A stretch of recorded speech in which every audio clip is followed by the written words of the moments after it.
Each of the three humans in Undertale and DeltaRune has moments of asserting their agency, and part of the game's subtext is the unique ways in which they relate to the player, rather than them all being blank slates. It's yet another way Toby Fox breaks RPG conventions. These aren't like, say, the protagonists of the more recent Pokemon games, whose genders, names, and appearances are left for us to customize, and who are deliberately given as little characterization as possible so we can project our feelings onto them, to the point of rarely showing any emotion, even in cinematic cutscenes. Frisk, Chara, and Kris have canon names, canon designs, though the simple sprite work does leave some room for interpretation. And all three have many specific personality traits and quirks a writer wouldn't give to a character who's meant to be a blank slate. Therefore, it only seems reasonable that the use of they-them pronouns when referring to them is not just there for us to decide their real pronouns, but because these are their canon pronouns and should be treated as such, like with the pronouns of any other character. To prove these characters are, well, actual characters, we'll go one by one as before, beginning with Frisk. Out of the three, this subsection is admittedly the one with the least indisputable evidence compared to the rest. But here's what we have, and I think it's pretty obvious.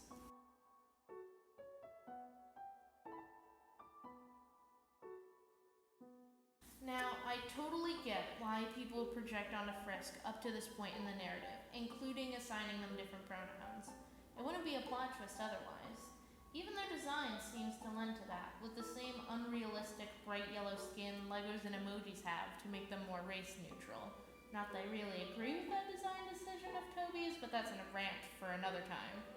And their emotionless, unchanging facial expression, though it's worth considering that most of the other characters' overworld sprites don't change expression much either.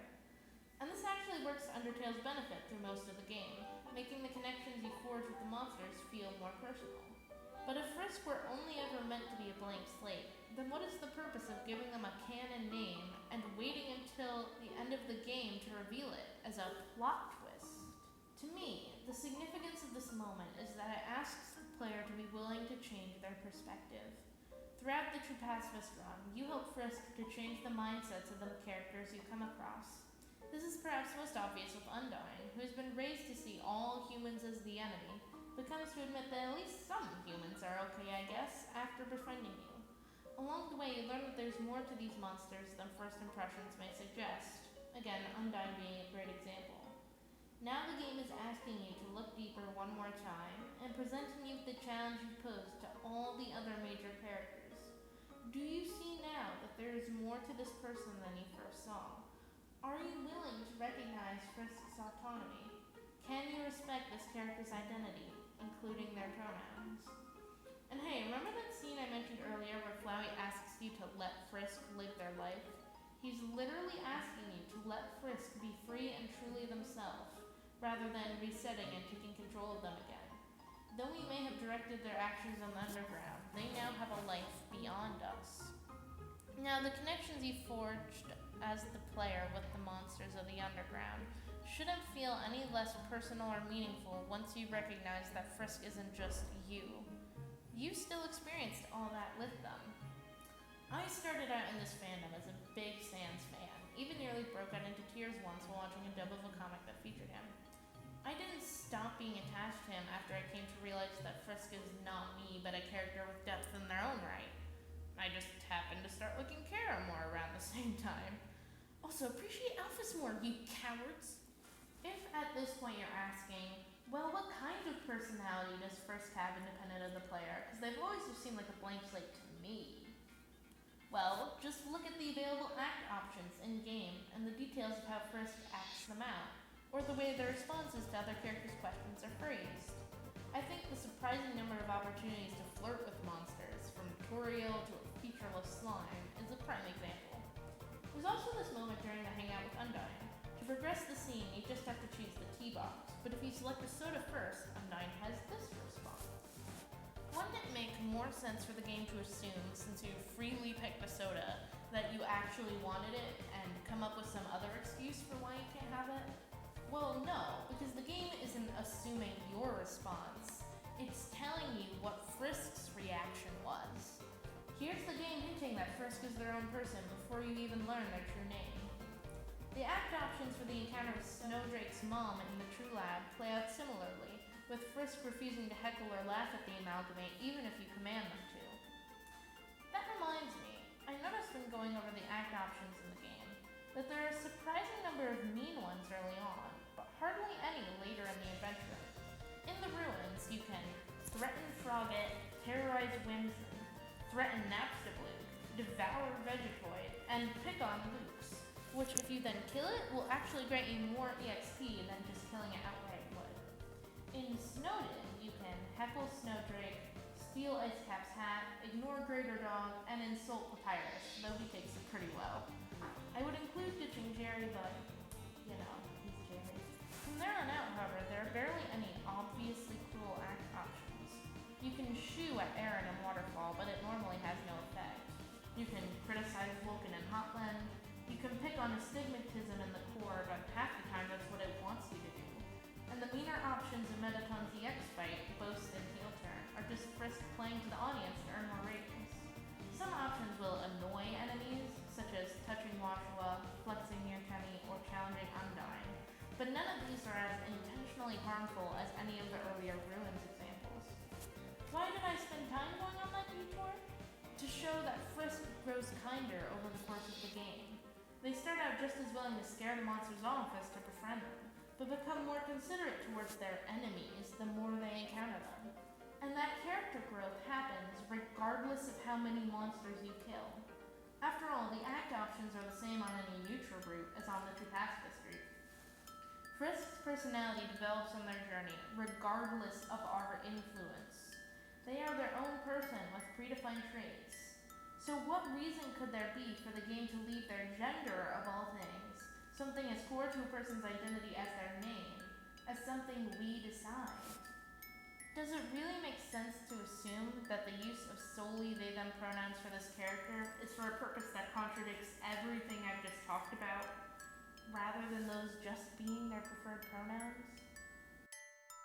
On to Chara. While you are the one who gives them their name, the reason for which will be considered later in the video, consider the following. First is an echo of the main point I made concerning Frisk.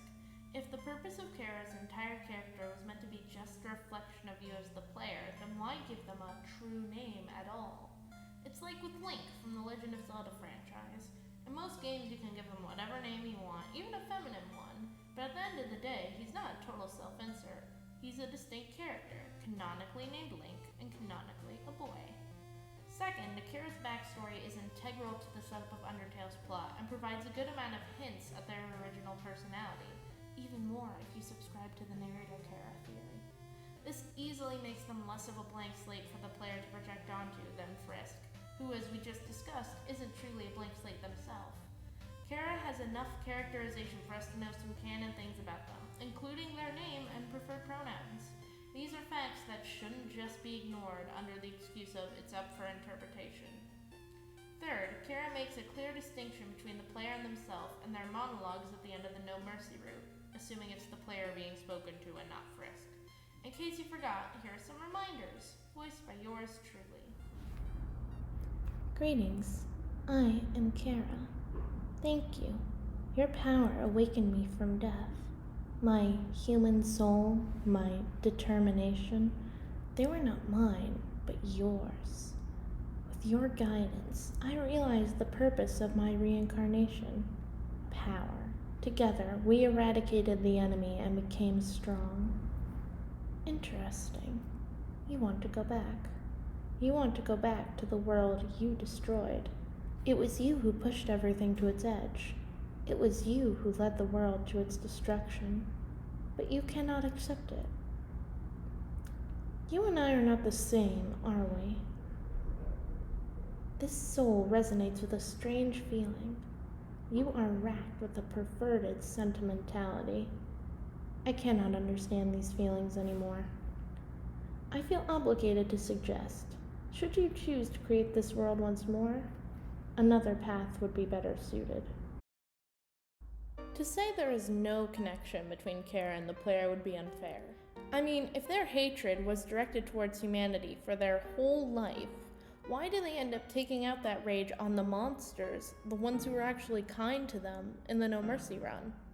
Like Chara says themselves, you guide them, teaching them definitively that in this world it's kill or be killed.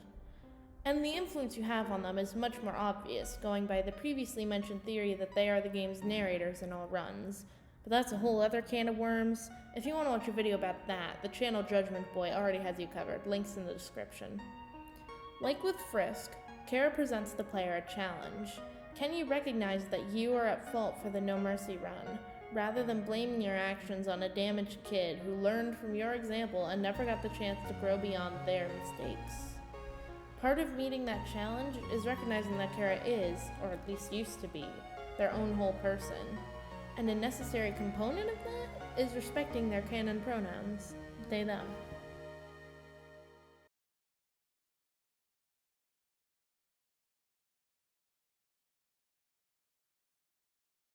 Now we get to the really fun part. DeltaRune as a whole seems to be delving even deeper and more explicitly into the relationship between the playable character as an unwitting vessel and the actual player controlling them than Undertale did. Outside of the prevalent message that your choices don't matter, which I'm guessing will end up like the kill or be killed of this game rather than DR's intended final moral, the main evidence towards this is how the game starts. This red soul is a manifestation of you as the player in the game's world. We use the soul in this sequence to make a vessel, only for it to be discarded because apparently no one can choose who they are in this world. This lack of choice is actually foreshadowed when you choose which legs you prefer, since all but the last option are the same. The game is pointing out right away how superficial these choices are. The main message of this sequence is pretty obvious to me. We don't get an empty vessel to put ourselves and our ideas into in DeltaRune. Kris, whose name is the first thing we learn about them, a stark contrast to Frisk, is not an empty vessel. They have an already established backstory and personality, which we get multiple hints at, mostly when going around town at the end of the demo. The fact that you have to go through the vessel creation process on every new file suggests it's more than just a framing device, but directly tied to the game's narrative and/or themes in some way. So let's keep this scene in mind as we look at Kris's defining moment at the end of Chapter 1.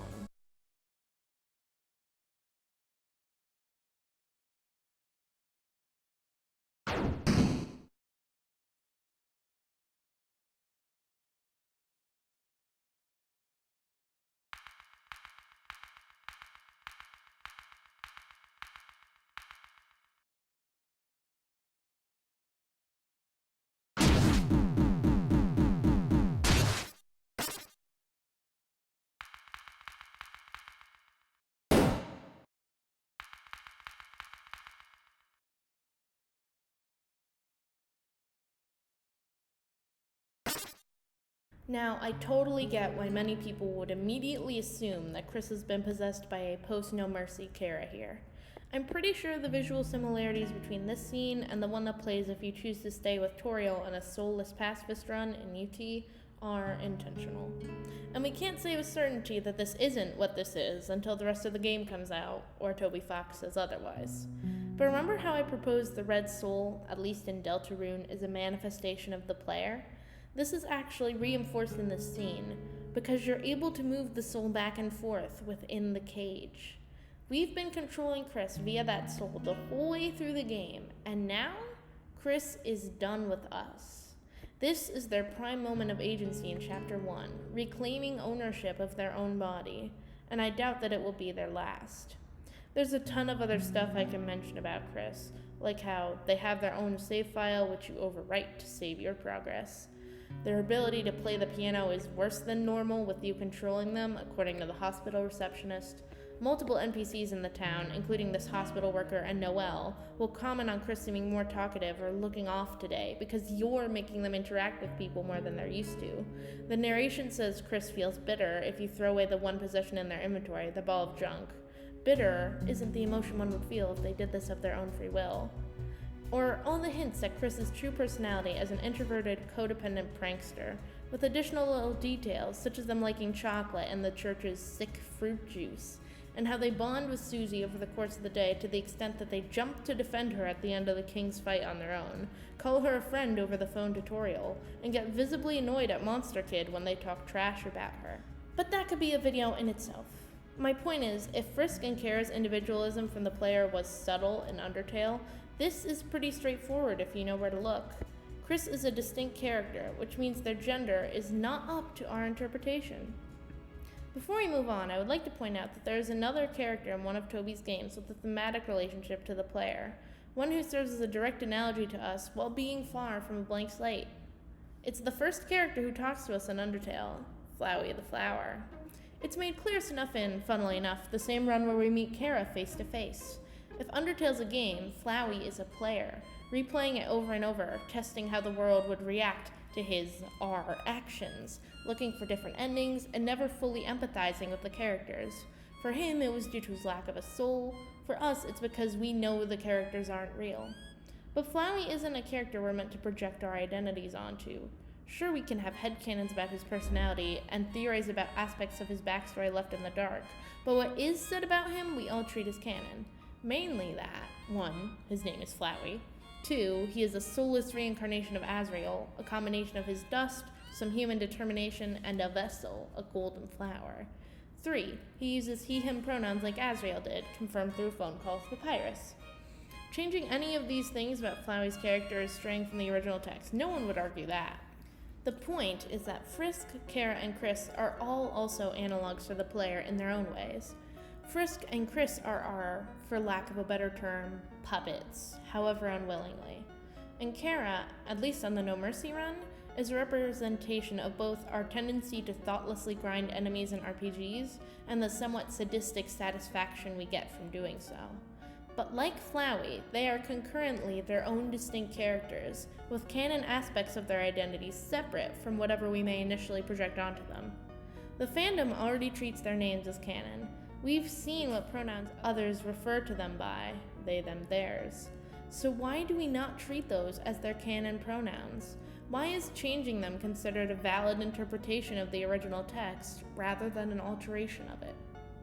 Look, if you want a fun, humorous, emotionally mature indie game with creepy undertones, where you befriend a diverse cast of quirky, likable characters, and even the villain is redeemable, but you also really want the protagonist character to be literally you, and or left entirely to your interpretation, then Undertale and DeltaRune aren't the games you're looking for.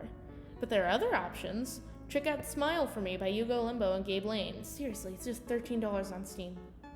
That's not to say you can't play and enjoy Undertale and DeltaRune. Of course you can. I'm only saying that Frisk, Chara, and Kris, based on all the in-game context, aren't written to be what you want from them.